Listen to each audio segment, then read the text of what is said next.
கொஞ்சம் யோசிங்க.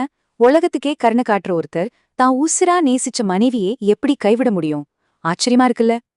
வாங்க, சங்ககால வள்ளல் பேகன் மன்னனோட வாழ்க்கையில நடந்த அந்த எமோஷனலான வரலாற்று சம்பவத்தை சுருக்கமா பார்க்கலாம்.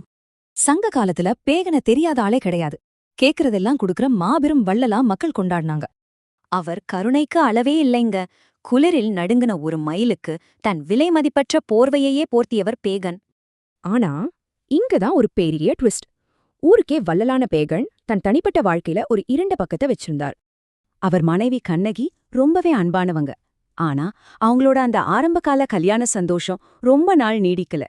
சின்ன சின்ன ஈகோ, தவறான புரிதல்கள் கடைசியில அவங்களுக்குள்ள எப்படி ஒரு பெரிய கசப்பான பிரிவா மாறுச்சுங்கிறதுதான் சோகம்.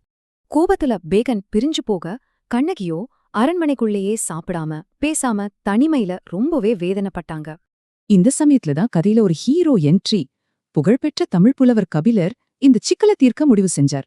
ஊருக்கே உதவி செய்யற உனக்கு சொந்த மனைவியோட கண்ணீர் மட்டும் ஏன் கண்ணுக்கு தெரியலன்னு பேகன் கிட்டேயே நேருக்கு நேரா கேட்டார். பணமும் புகழும் இன்னைக்கு வரும், நாளைக்கு போகும். ஆனா உன் குடும்பம் மட்டும்தான் உனக்கு நிரந்தரமான செல்வம்னு கபிலர் புரிய வச்சார்.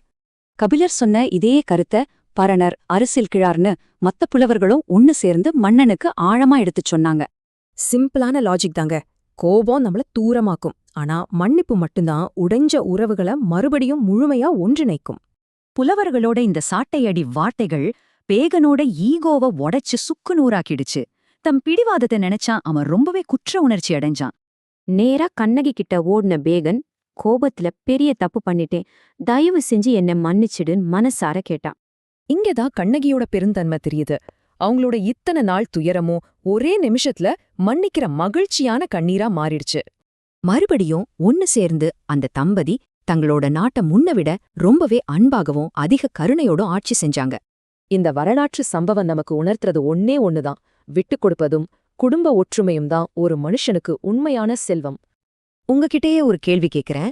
வெளியுலக புகழுக்காக வீட்ல இருக்கிற உங்க உண்மையான செல்வத்தை நீங்க எப்பதாவது புறக்கணிக்கிறீங்களா? யோசிங்க.